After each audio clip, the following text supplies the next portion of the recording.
আসসালামু আলাইকুম দর্শক। ওসমান হাদির হত্যাকাণ্ড নিয়ে তো একটা বড় রহস্য দেখা দিয়েছে। এটা অফিসিয়াল তদন্তে পুলিশকে কোর্ট করে বলার মতো আমাদের কোনো সিচুয়েশন আসেনি, কিন্তু মানুষের মনে তো ইতিমধ্যে সন্দেহ তৈরি হয়েছে যে কে ওসমান হাদিকে হত্যা করলো। আওয়ামী লীগের খেয়ে কাজ নাই, আওয়ামী লীগ এই কাজ করবে না, করার কোনো প্রয়োজনও নাই, এতে কোনো কিছু তার উদ্ধারও হতো না। আচ্ছা, দ্বিতীয়ত হলো বিএনপির আরো কোনোই দরকার নেই। বিএনপি এই দায় নিয়ে ক্ষমতায় আসা কোনো প্রয়োজন ছিল? কোনো প্রয়োজন ছিল না। ফলে বিএনপি এটা করে নাই, আওয়ামী লীগ করে নাই, বিএনপি করে নাই।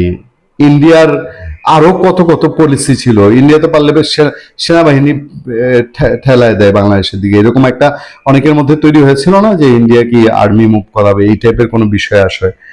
তো তাহলে ইন্ডিয়া করলে তো ওই ধরনের কোনো কুকাণ্ড করতো, সেইটাও করেনি। তো ওসমান হাদিরে কে মারতে হবে? এখন তাদের ভেতর থেকেই জুমার অ্যাটিচিউড নিয়ে অনেকের সন্দেহ, জুমা ব্যাখ্যা দিচ্ছে। আবার ওসমান হাদির হত্যাকাণ্ডে যারা অভিযুক্ত দুইজন কিলার, যে দুইটা, তারা ভারতে ধরা পড়ার পরে এই বাংলাদেশে এতদিন যারা খুব লম্ফজম্প করছে ওসমান হাদির হত্যাকাণ্ডের বিচার নিয়ে, এদের রিয়াকশন একেবারেই পরিমিত। কেউ কেউ এই রিয়াকশন দিয়েছে যে দেখেন এর আবার জজমিয়া বানানো হয় কিনা, এর ধৈরাই না আমাদের নাম বলায় কিনা, বলেছে না? ফলে বাংলাদেশের মানুষের মধ্যে আরো গুঞ্জন, এই তাদের লোকজনই বলেছে ওসমান গাজীকে যারা মারাইছে তারা সবাই তার জানাজার প্রথম এবং দ্বিতীয় কাতারে ছিল। ওসমান হাদি নিজে তার জীবন দশায় যতদিন রাজনীতি করছে, সে চরম বিতর্কিত একটা মানুষ ছিল তার বক্তব্য এবং তার ভাষণের জন্য। আবার তার বাংলাদেশে তো এই টাইপের বক্তৃতার একটা গোষ্ঠী তৈরি হয়, সেই গোষ্ঠী, তার সমর্থক গোষ্ঠীও বিশাল সমর্থক গোষ্ঠী তৈরি হয়েছে, এতে বলতে কোনো সন্দেহ নেই। এই সব মিলিয়ে একটা ধোয়াটে অবস্থা। একটা সবশেষ খবর দেখলাম, সেটা আবারও জুলকারনাইন সাহেব, তিনি এটা তার তার ফেসবুকে তিনি প্রকাশ করেছেন। তিনি বলছেন যে ওই যে ওসমান হাদির হত্যার পর যে দুই ছেলে পালিয়ে গেল ভারতে, এদেরকে পালাতে সাহায্য করেছিল ফিলিপ সেনাল নামে এক গারো যুবক বা হাজম যুবক একজন, সেই ময়মনসিংহের ধুবাউড়ার সীমান্ত এলাকার। সেই ফিলিপ সেনালও, তার কথা জানাজানি হওয়ার সাথে সাথে সেও ইন্ডিয়ায় পালায় গেছিল। সেই ফিলিপ সেনালকে ইন্ডিয়ার পুলিশ গ্রেফতার করেছে, এই জুলকারনাইন সাহেব জানাচ্ছেন। এই সময়ে ভারত একটা খুব সাবধানী প্রতিক্রিয়া জানিয়েছে ওসমান হাদির এই যে দুই কিলারকে ভারতে ধরা হয়েছে জানিয়ে, খুব হুলস্থুল বাংলাদেশের পত্রিকায়, এই দুজনকে ফেরত দেওয়া হবে কি হবে না। কেন ভারত এই সাবধানী প্রতিক্রিয়া জানালো এবং এই সাবধানী প্রতিক্রিয়ার মেসেজটা কি? এই ওসমান হাদি হত্যাকাণ্ডে অভিযুক্ত যে দুই ছেলে ভারতে গ্রেফতার হয়েছে, এদের আনতে কি তাহলে দীর্ঘ কোনো সময় লাগবে? কূটনৈতিক তৎপরতা কি অনেক লম্বা চেইনের বিষয়? এমনিতেই স্বাভাবিকভাবে এইসব হত্যাকাণ্ড বা অপরাধী দুই দেশের যে চুক্তি আছে অপরাধীদের আদান প্রদানের, সেটার জন্য কিন্তু আমাদের সামনে একটা সুস্পষ্ট প্রমাণ আছে। সেটা হলো আপনার সেই ভারতের বিচ্ছিন্নতাবাদী সংগঠন উলফার অনুপ চেটিয়া। আওয়ামী লীগের সঙ্গে ভারতের কি পরিমাণ সম্পর্ক ছিল আওয়ামী লীগ ক্ষমতা থাকার সময়ে, তারপরেও অনুপ চেটিয়াকে বাংলাদেশ ভারতের হাতে তুলে দিতে 3 বছর সময় লাগছিল।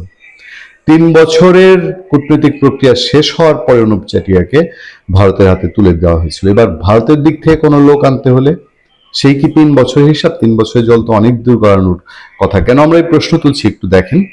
ভারতের পশ্চিমবঙ্গে গ্রেফতার হয় ইনকিলাব মঞ্চের আহ্বায়ক শহীদ শরীফ ওসমান বিন হাদি হত্যা মামলার প্রধান আসামি ফয়সাল করিম মাসুদ ও তার সহযোগী আলমগীর হোসেনকে ফিরিয়ে আনতে দিল্লির সঙ্গে যোগাযোগ করেছে ভারত। দিল্লির সঙ্গে যোগাযোগ করেছে ঢাকা। ঢাকা যোগাযোগ করেছে, এটা ভারত স্বীকার করছে। বৃহস্পতিবার এই বিষয়ে ভারতের পররাষ্ট্র মন্ত্রণালয়ের সাপ্তাহিক ব্রিফিংয়ে ভারতের নিজের অবস্থানের কথা জানিয়েছে। ভারত শহীদ শরীফ ওসমান হাদির হত্যাকারী সন্দেহে দুই ব্যক্তিকে আটক করেছে ভারতের পশ্চিমবঙ্গ পুলিশ। ফয়সাল এবং আলমগীর নামে দুই অভিযুক্তকে পশ্চিমবঙ্গের আদালত 14 দিনের রিমান্ডে পাঠিয়েছে। তাদের ফিরিয়ে আনার জন্য বাংলাদেশ সরকার ভারতের সঙ্গে যোগাযোগ করেছে। মূল বক্তব্যটায় আসছি। ব্রিফিংয়ে এক সাংবাদিক জানতে চান, হাদির হত্যাকারীদের বাংলাদেশের কাছে ফিরিয়ে দেওয়া বা কনসুলার অ্যাক্সেসের বিষয়ে ভারতের অবস্থান কি? কনসুলার অ্যাক্সেস মানে বাংলাদেশের হাই কমিশনার ভারতে, তিনি এদের সঙ্গে দেখা করতে চান, এদের সঙ্গে কথা বলতে চান। এই গুরুত্বপূর্ণ প্রশ্নে যে হাদি হত্যাকারীদের বাংলাদেশে ফিরিয়ে দেওয়া এবং কনসুলার অ্যাক্সেস, এই বিষয়ে ভারতের পররাষ্ট্র মন্ত্রণালয়ের মুখপাত্র রণদীপ জয়সওয়াল দেখেন কত সাবধানে সে একটা বক্তৃতা দিচ্ছে। সে বলছে, বক্তব্য রেখেছে, মন্তব্য করেছে, পশ্চিমবঙ্গ পুলিশ একটা সংবাদ বিজ্ঞপ্তি প্রকাশ করেছে।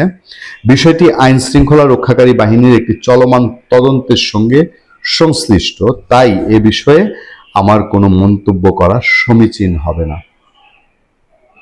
তার মানে ভারতের পররাষ্ট্র মন্ত্রণালয়ের মুখপাত্র বিষয়টা কিন্তু এড়িয়ে গেলেন, এবং এড়িয়ে যাওয়া মানে তিনি সরাসরি বলতে পারলেন না যে হ্যাঁ ঢাকা যোগাযোগ করেছে, আমরা এই প্রক্রিয়ায় আছি, এই প্রক্রিয়া এটাকে ফেরত দেওয়া হবে, বা এই প্রক্রিয়ায় ফেরত দেওয়ার সিস্টেম আছে, এটা দিতে এতদিন লাগতে পারে, এটা আমরা এইভাবে দিব, এই ধরনের কিন্তু কোনো উত্তরে তিনি না গিয়ে তিনি পশ্চিমবঙ্গ পুলিশের বিবৃতিতে ফিরিয়ে দেয়া না দেওয়ার কিন্তু প্রসঙ্গ নয়। তাহলে কি ভারতে তার আইনি প্রক্রিয়া যেটা, ধরেন ভারতে সে তো বিনা পাসপোর্টে ঢুকেছে, বিনা ভিসায় ঢুকেছে, তাহলে অবৈধ অনুপ্রবেশের জন্য তার বিরুদ্ধে মামলা হবে, সেগুলো রায় হবে, সেগুলো তার বাস্তবায়ন হবে, এইসব প্রক্রিয়ার মধ্যে ওসমান হাদির ফিরে আসার, ওসমান হাদির হত্যাকারীদের ফেরানোর বিষয়টি জড়িয়ে যাবে কিনা আমরা ঠিক বুঝতে পারছি না। বাংলাদেশ সরকার তারা নিশ্চয়ই এখন তাদের বক্তব্য একটাই, তারা বলছে যে হ্যাঁ আমরা দিল্লির সঙ্গে যোগাযোগ করেছি, মানে পুরো বিষয়টাই দিল্লির রেসপন্সের উপরে। ফলে তারেক রহমান সরকার যেই কৃতিত্বটা নিতে পারে যে বাংলাদেশের গোয়েন্দা সংস্থার তথ্যের ভিত্তিতে ভারত এই দুই মার্ডারকে অ্যারেস্ট করেছে, বাট ফিরিয়ে আনার ব্যাপারে বাংলাদেশ সরকার স্পেশাল কোনো ড্রাইভ থাকবে কিনা সময় নিশ্চয়ই বলে দিবে। ভালো থাকবেন, সুস্থ থাকবেন। আপনার সাথে আমি আতিক রহমান, পূর্ণিয়া।